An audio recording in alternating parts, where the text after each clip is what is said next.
সকলকে আবারও স্বাগত জানাই আমার ইউটিউব চ্যানেল স্টাডি উইথ আকাশে। আজ আমরা দিল্লি সালতানাত বা দিল্লি সুলতানি যুগ সম্পর্কিত কিছু গুরুত্বপূর্ণ এমসিকিউ আলোচনা করব। তোমরা ভিডিওটি সম্পূর্ণ দেখো, কারণ প্রতিটি প্রশ্নই এক্সাম পয়েন্ট অফ ভিউ থেকে খুবই গুরুত্বপূর্ণ। তো শুরু করছি আজকের ক্লাস। কিন্তু শুরু করার আগে তোমরা যদি আমার চ্যানেল নতুন হও, অবশ্যই আমার চ্যানেলটিকে সাবস্ক্রাইব করে রেখো এবং শেষ অবধি থেকে যদি তোমাদের ভিডিওটি ইনফরমেটিভ মনে হয়, অবশ্যই ভিডিওটিতে একটি লাইক করে দিও এবং ভিডিওটিকে বন্ধুদের মাঝে শেয়ার করে দিও। এবং তোমরা যদি এরকম জিকের টপিক ওয়াইজ ভিডিও ক্লাস দেখতে চাও, অবশ্যই আমার ভিডিওর প্লেলিস্টটা ফলো করতে পারো। তো শুরু করবো আজকের ক্লাস। আজকের ক্লাসের প্রথম কোশ্চেন নাম্বার 1, দাস রাজবংশের প্রতিষ্ঠাতা কে ছিলেন? সঠিক উত্তরটি হলো অপশান বি, কুতুবউদ্দিন আইবক। দাস রাজবংশের প্রতিষ্ঠাতা ছিলেন কুতুবউদ্দিন আইবক। কুতুবউদ্দিন আইবক লাখ বক্স নামেও পরিচিত ছিলেন। পরবর্তী কোশ্চেন নাম্বার 2, নিচের মধ্যে কে চারমিনার নির্মাণ করেছিলেন? সঠিক উত্তরটি হলো অপশান এ, কুলি কুতুব শাহ। কুলি কুতুব শাহ চারমিনার নির্মাণ করেছিলেন। পরবর্তী কোশ্চেন নাম্বার 3, নিচের কোন রাজবংশের শাসনামলে তৈমুর ভারত আক্রমণ করেছিল? সঠিক উত্তরটি হলো অপশান সি, তুঘলক রাজবংশ। তুঘলক রাজবংশের শাসনামলে তৈমুর ভারত আক্রমণ করেছিলেন। পরবর্তী কোশ্চেন নাম্বার 4, নিচের কোন শাসক আগ্রা শহর প্রতিষ্ঠা করেছিলেন? সঠিক উত্তরটি হলো অপশান বি, সিকান্দার লোদি। সিকান্দার লোদি আগ্রা শহর প্রতিষ্ঠা করেছিলেন। পরবর্তী কোশ্চেন নাম্বার 5, নিম্নলিখিত সুলতানদের মধ্যে কে সতীদাহ নিষিদ্ধ করার চেষ্টা করেছিলেন? সঠিক উত্তরটি হলো অপশান ডি, মোহাম্মদ বিন তুগলক। মোহাম্মদ বিন তুগলক সতীদাহ প্রথা নিষিদ্ধ করার চেষ্টা করেছিলেন। পরবর্তী কোশ্চেন নাম্বার 6, সৈয়দ রাজবংশের কে প্রতিষ্ঠা করেছিলেন? সঠিক উত্তরটি হলো অপশান বি, খিজির খান।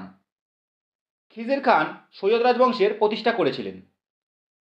পরবর্তী কোশ্চেন নাম্বার 7, কে নিজেকে সিকান্দারের সানি বা দ্বিতীয় আলেকজান্ডার হিসাবে আখ্যায়িত করেছিলেন?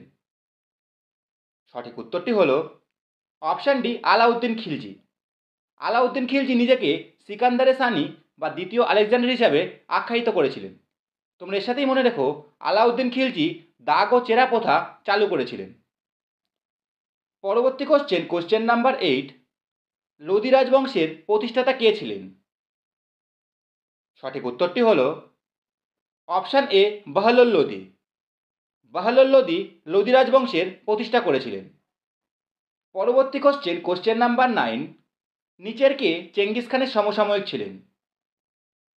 সঠিক উত্তরটি হলো option D, Giasuddin Balban. Giasuddin Balban Genghis খানের সমসাময়িক ছিলেন। গিয়াসউদ্দিন বলবন দিওয়ানি আরাজ নামে একটি সামরিক বিভাগ প্রতিষ্ঠা করেছিলেন। পরবর্তী কোশ্চেন নাম্বার 10, নিচের মধ্যে কে ভারতে তোতাপাখি নামে পরিচিত ছিলেন? সঠিক উত্তরটি হলো অপশান সি, আমির খসরু। এর সাথেই মনে রাখতে হবে, আমির খসরু ছিলেন আলাউদ্দিন খিলজির দরবারের দরবারি কবি। পরবর্তী কোশ্চেন নাম্বার 11, কুতুব মিনার কে নির্মাণ করেছিলেন? সঠিক উত্তরটি হলো অপশান বি, কুতুবউদ্দিন আইবক। কুতুবউদ্দিন আইবক কুতুব মিনার নির্মাণ করেছিলেন। এর সাথেই মনে রাখতে হবে, কুতুবউদ্দিন আইবক কুতুব মিনারের নির্মাণ কাজ শুরু করেছিলেন, কিন্তু সেটা শেষ করেছিলেন তারই ছেলে ইলতুৎমিশ। পরবর্তী কোশ্চেন নাম্বার 12, আলাউদ্দিন খিলজির সেনাপতি কে ছিলেন? সঠিক উত্তরটি হলো অপশান বি, মালিক কাফুর। মালিক কাফুর ছিলেন আলাউদ্দিন খিলজির সেনাপতি। মালিক কাফুর হাজার দিনারি নামেও পরিচিত ছিলেন। পরবর্তী কোশ্চেন নাম্বার 13, নিচের কোন শাসকের দরবারে সবচেয়ে বেশি সংখ্যক কৃতদাস ছিল? সঠিক উত্তরটি হলো অপশান সি, ফিরোজ শাহ তুগলক। পরবর্তী কোশ্চেন নাম্বার 14, দিল্লি সুলতানদের মধ্যে কে বাজার নিয়ন্ত্রণ ব্যবস্থা চালু করেছিলেন? সঠিক উত্তরটি হলো অপশান বি, আলাউদ্দিন খিলজি। দিল্লি সুলতানদের মধ্যে আলাউদ্দিন খিলজি ছিলেন যিনি প্রথম বাজার নিয়ন্ত্রণ ব্যবস্থা চালু করেছিলেন। পরবর্তী কোশ্চেন নাম্বার 15, চাহালগানি নামে পরিচিত কৃতদাসদের সরকারি আভিজাত্য কে স্থাপন করেছিলেন? সঠিক উত্তরটি হলো অপশান সি ইলতুৎমিশ। পরবর্তী কোশ্চেন নাম্বার 16, নিচের মধ্যে কে আলাই দরওয়াজা নির্মাণ করেছিলেন? সঠিক উত্তরটি হল অপশান বি আলাউদ্দিন খিলজি। আলাউদ্দিন খিলজি আলাই দরওয়াজা নির্মাণ করেছিলেন। পরবর্তী কোশ্চেন নাম্বার 17, মধ্যযুগীয় ভারতের প্রথম মহিলা মুসলিম শাসক কে ছিলেন? সঠিক উত্তরটি হল অপশান সি রাজিয়া সুলতান। রাজিয়া সুলতান ছিলেন মধ্যযুগীয় ভারতের প্রথম মহিলা মুসলিম শাসক। পরবর্তী কোশ্চেন নাম্বার 18, ইকতা ব্যবস্থার কে প্রবর্তন করেন? সঠিক উত্তরটি হল অপশান ডি ইলতুৎমিশ। ইলতুৎমিশ ইকতা ব্যবস্থার প্রবর্তন করেছিলেন এবং পরবর্তীতে এই ইকতা ব্যবস্থার বিলুপ্ত ঘটিয়েছিলেন বাবর। পরবর্তী কোশ্চেন নাম্বার 19, ভারতের প্রথম মুসলিম আক্রমণকারী কে ছিলেন? সঠিক উত্তরটি হল অপশান সি মোহাম্মদ বিন কাসিম। ভারতের প্রথম মুসলিম আক্রমণকারী ছিলেন মোহাম্মদ বিন কাসিম এবং তিনি প্রথম আক্রমণ করেছিলেন 715 খ্রিস্টাব্দে। পরবর্তী কোশ্চেন নাম্বার 20, দিল্লি সালতানাতের নিচের কোন সুলতান তার রাজধানী দিল্লি থেকে আগ্রায় স্থানান্তর করেছিলেন? সঠিক উত্তরটি হল অপশান এ সিকান্দার লোদি। সিকান্দার লোদি তার রাজধানী দিল্লি থেকে আগ্রায় স্থানান্তর করেছিলেন। পরবর্তী কোশ্চেন নাম্বার 21, কুতুব মিনারের নামকরণ করা হয়েছিল কোন সুফি সাধকের নামে? সঠিক উত্তরটি হল অপশান বি খাজা কুতুবউদ্দিন বখতিয়ার কাকি। খাজা কুতুবউদ্দিন বখতিয়ার কাকির নাম অনুসারে কুতুব মিনারের নামকরণ করা হয়েছিল। পরবর্তী কোশ্চেন নাম্বার 22, কোন সুলতান তার রাজধানী দিল্লি থেকে দৌলতাবাদে স্থানান্তর করেছিলেন? সঠিক উত্তরটি হল অপশান ডি মোহাম্মদ বিন তুগলক। মোহাম্মদ বিন তুগলক তার রাজধানী দিল্লি থেকে দৌলতাবাদে স্থানান্তর করেছিলেন। এছাড়া মোহাম্মদ বিন তুগলক তার রাজত্বকালে দিওয়ানি কোহি নামে একটি নতুন কৃষি বিভাগ প্রতিষ্ঠা করেছিলেন। পরবর্তী কোশ্চেন নাম্বার 23, কে দিল্লি সালতানাতের প্রকৃত প্রতিষ্ঠাতা হিসেবে পরিচিত ছিলেন? সঠিক উত্তরটি হল অপশান সি ইলতুৎমিশ।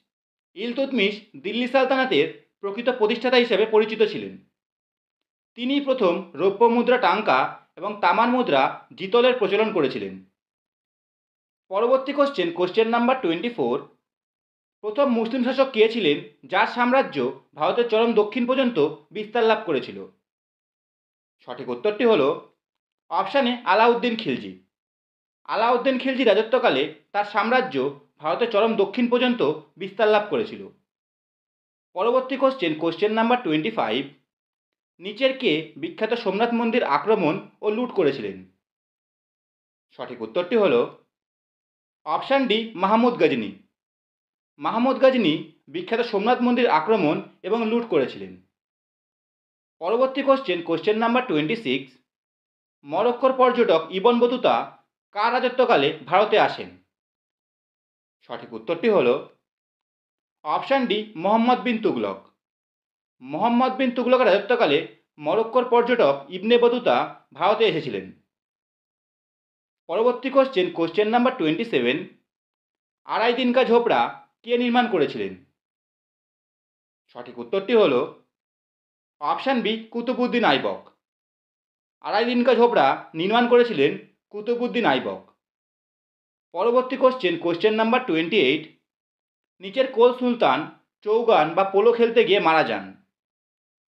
সঠিক উত্তরটি হল অপশান ডি কুতুবউদ্দিন আইবক।